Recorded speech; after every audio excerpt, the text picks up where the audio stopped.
All right, so I'm at Pivos for M Live, and you know this guy right here. This is, and I say this to every magician I meet, but you truly are in my top 50 favorite magicians of all time. The amazing Jonathan. If you say that to all magicians, that doesn't mean much to me. And the fact that it's top 50, really? I can't even think of 50 magicians. I know that listen, that's my only joke. I'll let you do the rest. That's all I have. That's all my material. So the amazing Jonathan, this is awesome because you don't perform a lot anymore, and so to be able to see you at Mark Ridley's the next 3 days is a rare treat. Are you coming? I am coming. I just haven't picked a night yet. But I have seen you 3 times. I saw you in Vegas. Fantastic show every time. Is there any tricks? I always wanted to know before I get into some stuff that you because you're always evolving and coming up with new things and stuff. Is there ever a trick that you just so good you kept in your show and it would never ever leave your show? I've been doing the floating ball, the closing, the zombie ball thing it's called. I've been doing that since I was 16. I used to close my shows with that when I did birthday parties for little kids. That's never left my show. I think that's the only one that's still in my show from the very start. I haven't found a better ending.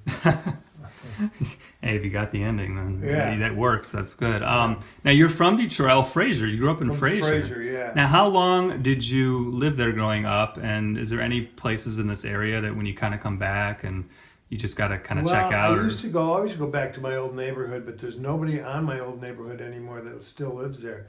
All the families are either moved away or most of them are dead. The few friends I have here in Michigan are from my high school, and they usually turn out to see my shows. They're pretty loyal. So, but originally, no, on my street, there's no reason to go back there anymore, which is sad because I grew up there, in Fraser. And I think that anybody that has seen your show is loyal because it's hilarious. You're crazy. You just say what you want, you do what you want, and that's the whole part of it. I get away with some shit, I tell you. You just got away with some right there. Now I have to put a little warning. That's okay. I can't say that. I'm kidding. It doesn't matter. That's funny. Now I wanted to ask you because a lot of people don't realize they're like, oh, I haven't seen him in a long time. How's your health? And you mentioned on your website, doctors literally gave you like a year to live, and I don't, how long ago was that, and what is going on, and how are you feeling and stuff? Yeah, I retired almost 3.5 years ago. I haven't done a show in 3.5 years. So I was told I had a year and a half to live. And so what you do in that time is you basically get rid of everything. You give everything away. And then now that I'm still here, I'm trying to get all my stuff back, Remember that car I gave you? I really could use it. So, I got rid of an awful lot of stuff, but I guess that's okay. It's kind of liberating to give away all your stuff, So I still have 15 cars though. I have a car collection that I didn't give away all my cars. Are a lot of them in Vegas? Yeah, well, they're all in Vegas. Do you remember the Gratiot Drive-In? It used to be across from the Macomb Mall. Yeah, okay. I recreated that drive-in in a warehouse at the airport in Las Vegas. I got a big warehouse, and I recreated the entire drive-in perfectly. I mean, I used to work there. So I got the ticket booth, and I got all the cars lined up with speakers next to the cars. And we actually, a group of us, we watch movies. I'll let David Copperfield use it when he has a private party. But it looks just like you're sitting at the Gratiot Drive-In, which is really, really cool. And that's awesome, and it's still there. Yeah, I just got rid of that about 2 months ago because I didn't want to pay the rent anymore. And I've got 3 warehouses. I'm trying to downscale all my stuff that I own. So when you're told that, nothing really means anything to you anymore. But now that I'm still here, I'm not sitting around waiting to die anymore. I'm going to go out and I'm going to work again because I'm getting bored. Tired of not being the amazing Jonathan and just being some slob that lays in bed watching TV waiting for death. So Well, you'll always be the amazing Jonathan, no matter what, because, like I said, anybody that's seen your show will always remember it. I've seen you 3 times. that's another It's thing. always great. The fans, when I told them I was dying, I mean, it was kind of like being at your own funeral. You know, the people come out of the woodwork, people that you haven't, they just to say goodbye and how much I meant to them, and you know how they were sick and watched me when they were down, and how I saved their sanity, and all kinds of stuff. And it's really nice. It's really nice to feel that love. So I'm gonna go back out and I'm gonna give the fans one more run. You know. Granted, I have to probably sit down halfway through the show because I don't have the stamina that I used to have. So we'll see how it goes. I've never done 2 shows in a row in almost 3.5 years. So this will be the first time I've done 2 shows back to back. All right, we'll see how it goes. Mark Ridley's Thursday, Friday, Saturday, Yeah, February 2nd, 3rd, 4th. I think Actually, that's tonight, tonight and Saturday. and So yeah, two very shows cool. Saturday. Back home. And this still is this home to you, or do you Well, consider this is Vegas where my home? mom lives now. I had never lived in this house before. Yeah.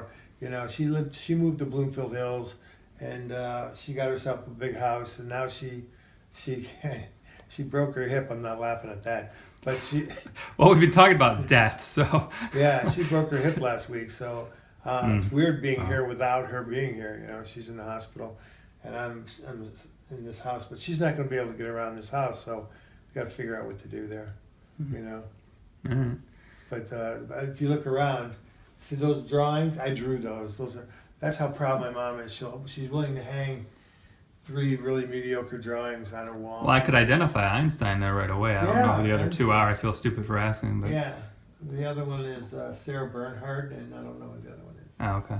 But yeah, that's what I do. When I'm in the last 3.5 years since I've not been working, I've had to have some kind of hobby. So drawing and painting is what I do to kill time. You know. I didn't write a lot of new material because I never thought I'd be performing again. So you're gonna see the same stuff. That's okay though. Like again, a lot of people have not. It'll be the first time they've seen you. A lot of people it won't be, but I saw you 3 times. A lot of it was the same material, but I loved every minute of it every time. So you can't. I mean, it really is you can timeless see stuff. You can see it over and over again. Yeah. Yeah. Because I use a volunteer from the audience, and he's always different. Yeah, You know? exactly. So that keeps it different. Exactly. But I would like to write new material for this. But when you're told you're dying, that you can't really focus on any one project. You know, I had all these grand plans when I retired. I'm going to do this. I'm going to do that. But you can't focus on anything. You're like, why am I even bothering doing this when I could be dead tomorrow? So you don't do anything real productive. I don't anyway. You know, but now that I might be around for a while. Who knows? You know, I've just lost a few toes. They cut a few toes off. Are you being serious? Yeah, because my circulation is not working. My heart isn't pumping blood to my extremities. So my hands during a show will lock up like this. They'll lock. I can't do magic like this. So I have escape plans. If that happens on stage, I have things that will, like my wife will come out and do 10 minutes while I try to get my circulation back in my feet and my hands and stuff. But You're not a candidate for heart transplant or anything? I'm not, because I'm diabetic, and when you're diabetic, then they don't give you new hearts. I don't know if I would go through all that anyway. You know what? I've lived a really great life, man. I've really lived a terrific life. And if I were to go during this interview, I would be perfectly happy, you know. I couldn't have asked for more. I've been so lucky from day one. I mean, I've never had any real hardships at all, you know, so. Yeah, well, you've made an impact on a lot of people in the entertainment world, and a lot of people that have seen you. So, Well, that's and good, yeah. personally as well. So, thank you for that. Yeah, it's good to see that, you know. And then they're making a documentary right now about me, and it's pretty cool to be able to see that before. I mean, usually you're dead when they make a documentary, but these people are making one, and they've won 2 Academy Awards making them too. They made Waiting for Searching for Sugarman. Yeah, and he's from Detroit. Man so. on a Wire, yeah. and they've made some really good Academy Award Okay. die. So they're making one of me now, and I get to see it hopefully before I die, which is cool. So I can't wait to see it. I just I've been very, very lucky, you know. All right. Well, I wish you the best with health. At least 30 more years. And 30 more years. I mean, you'll only be 88 or something. Don't wish So. that on me. And and I appreciate your time. So No problem. Thank you.